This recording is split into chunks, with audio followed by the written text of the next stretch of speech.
Metre कितने भागों में बटा होता है। तो पहले हम लोग देखेंगे कि फिजिकल स्टेट में और फिर देखेंगे केमिकल स्टेट में।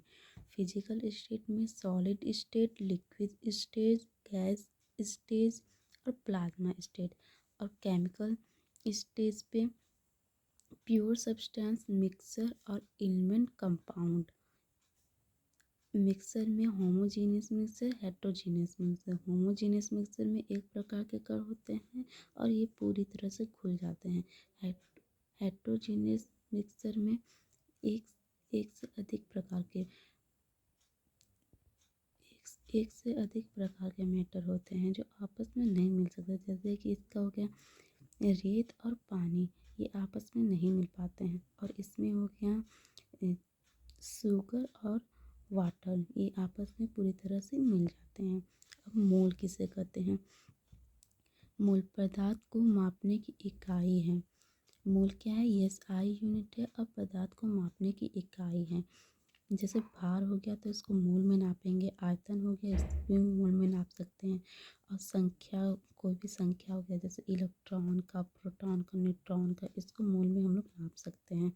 एक मोल क्या होता है? एक मोल एवोगैड्रो संख्या होती है। एवोगैड्रो संख्या 6.02 × 10⁻23 होता है। एक मोल में निश्चित संख्या में कण उपस्थित होते हैं। मोल में क्या होता है?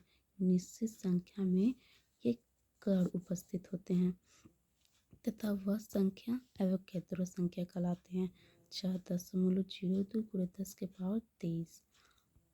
मास को क्या क्या लिख सकते हैं? मास को एक ग्राम बराबर 1000, 1 kg, 1 किलोग्राम बराबर 1000 ग्राम, 1 ग्राम बराबर 1000 मिलीग्राम, एक परमाणु द्रव्यमान इकाई 1.67 × 10⁻24 ग्राम, एक एटॉमिक मास यूनिट, या इसको एक एएमयू लिख सकते हैं। इसी प्रकार ऊर्जा को हम लोग 1 कैलोरी बराबर 4.184 जूल या 4.2 जूल। 1 जूल बराबर 10⁷ अर्घ होता है। अगर कोई पूछे कि 1 जूल में कितना अर्घ होता है तो बताएंगे कि 10⁷ अर्घ होता है। 1 लीटर वायुमंडल में कितना जूल होता है? तो 101.3 जूल होता है। 1 eV बराबर 1.602 × 10⁻−19 जूल होता है। इसी प्रकार आयतन को क्या क्या लिख सकते हैं? 1 लीटर बराबर 1 DM मीटर क्यूब, डेसी मिली क्यूब। और 1 लीटर बराबर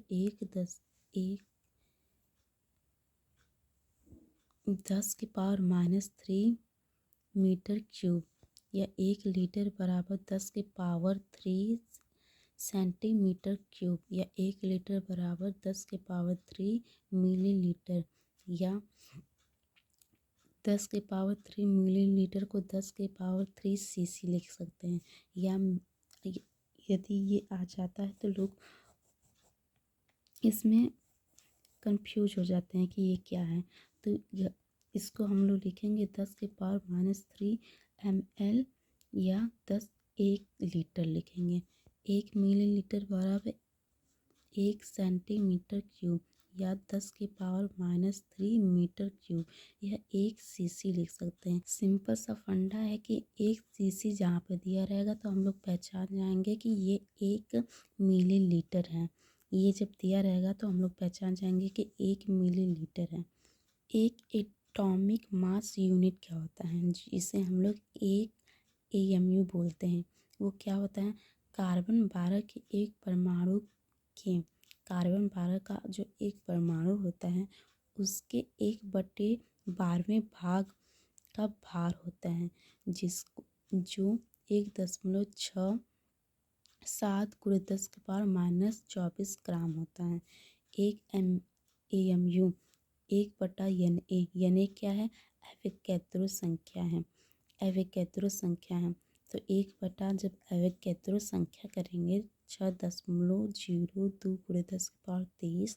तो हम लोग का ये आंसर आएगा 1.67 × 10⁻24 ग्राम या 1.7 × 10⁻27 kg। एक डाल्टन बराबर एक एवोग्राम। इसी प्रकार हम लोग देखेंगे कि ऊर्जा को किस में नाप सकते हैं। एक कैलोरी। परमाणविक भार क्या होता है? किसी परमाणु का वह भाग जो कार्बन 12 के 1/12वें भाग से जितना गुना भारी होता है। क्या होता है? जितना गुना भारी होता है वही उसका परमाणु भार होगा। ऐसे ही आणविक भार क्या होता है? किसी पदार्थ के अणु का, उसमें परमाणु था तो परमाणविक भार था तो उसमें परमाणु था, इसमें आणविक भार है तो अणु है। किसी पदार्थ के अणु का वह भाग जो कार्बन 12 के एक परमाणु के 1/12वें भाग से जितना गुना भारी होगा वही उसका आणविक भार होगा। देखिए ये कंसेप्ट है कि एक मोल परमाणु भार बराबर परमाणविक भार एटॉमिक मास होता है, या यानी परमाणु का भार या 6.02 × 10⁻23 परमाणु का भार। एक मोल या हाइड्रोजन परमाणु का भार 1 ग्राम होगा, या Na परमाणु का भार, यही क्या होगा? Na परमाणु का भार होगा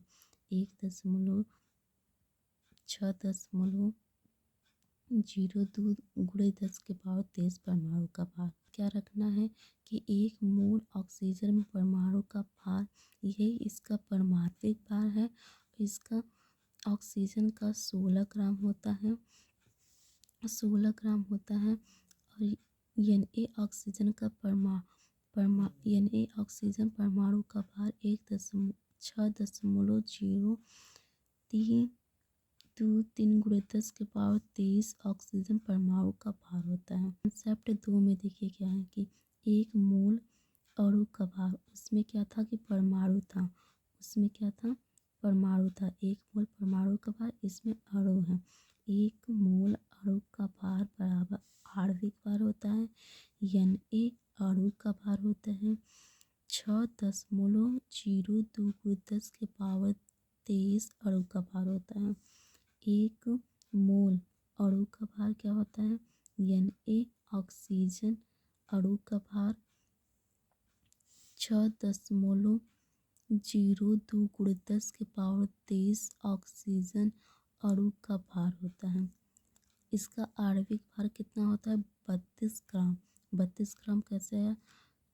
ऑक्सीजन का 32 ग्राम कैसे है कि जो ऑक्सीजन होता है वो पीरियोडिक टेबल में 8वें नंबर पे होता है, और उसमें 2 का मल्टीप्लाई करेंगे तो उसका एटॉमिक वेट आएगा। उसके बाद उसमें 2 का और मल्टीप्लाई कर देंगे तो 82 ग्राम आ जाएगा, उसका आणविक भार होता है। कंसेप्ट 3 में क्या है कि वास्तविक भार या वास्तविक द्रव्यमान, एक्चुअल वेट या एक्चुअल मास।